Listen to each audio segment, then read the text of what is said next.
Hi friends, പുതിയൊരു വീഡിയോയിലേക്ക് എല്ലാവർക്കും സ്വാഗതം. മാർത്താണ്ഡം വെട്ടുമണി വിശുദ്ധ അന്ത്യോണസ് ദേവൻ്റെ കുരിശിൽ തീർത്ഥാടനം തുടങ്ങി.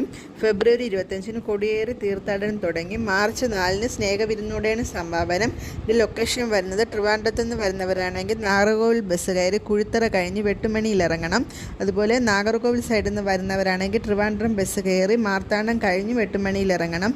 ഈ ചർച്ചിൽ പോകുന്ന വഴിയാണെങ്കിൽ ധാരാളം രണ്ട് സൈഡും ധാരാളം കടകളുണ്ട്. ഇപ്പോൾ നമുക്ക് മെഴുകുതിരി അവിടെ പോയി കത്തിക്കുകയാണെങ്കിൽ മെഴുകുതിരി വാങ്ങാം, ഹാരം ഇടുന്നവർക്ക് ഹാരം വാങ്ങാം, മുല്ലപ്പൂ, പിച്ചിപ്പൂ, അതുപോലെ ധാരാളം വീട്ടു സാധനങ്ങളും അവിടെയുണ്ട്.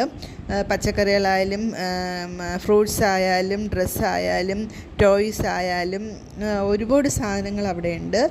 അത് ഫുൾ എപ്പോഴും അവിടെ കാണും. എല്ലാ ചൊവ്വാഴ്ചയാണ് അവിടെ ആരാധന.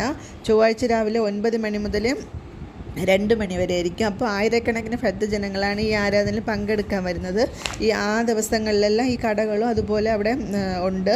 അതുപോലെ തന്നെ ഈ ചൊവ്വാഴ്ച ഈ ആരാധന സമയത്ത് തിരക്കിൽ ദേവൻ്റെ തിരുസ്വരൂപം നമുക്ക് തൊട്ട് നമസ്കരിക്കണമെങ്കിൽ നല്ല പാടാണ്, നല്ല തിരക്കാണ്. ഞാൻ പോകുമ്പോഴിപ്പോൾ 2 മണിക്ക് ശേഷമാണ് പോകുന്നത്. 2 മണിക്ക് ശേഷം പോയി തിരക്കില്ലാതെ നമുക്ക് ചെന്ന് പ്രാർത്ഥിച്ചിട്ട് വരാം. മറ്റേത് അല്ലാതെ ഈ പ്രയർ സമയത്ത് പോയാൽ ഭയങ്കര തിരക്കായതുകൊണ്ട് അവിടെ നിർത്തില്ല, ജസ്റ്റ് ഒന്ന് പോയി തൊട്ടിട്ട് തിരിച്ചു വരാം, അങ്ങനെ പറ്റുള്ളൂ. അതുപോലെ തന്നെ നമുക്ക് മെഴുകുതിരി കത്തിക്കാനും ഹാരം ഇടാനും എല്ലാം അവസരം അവിടെ ഉണ്ട്.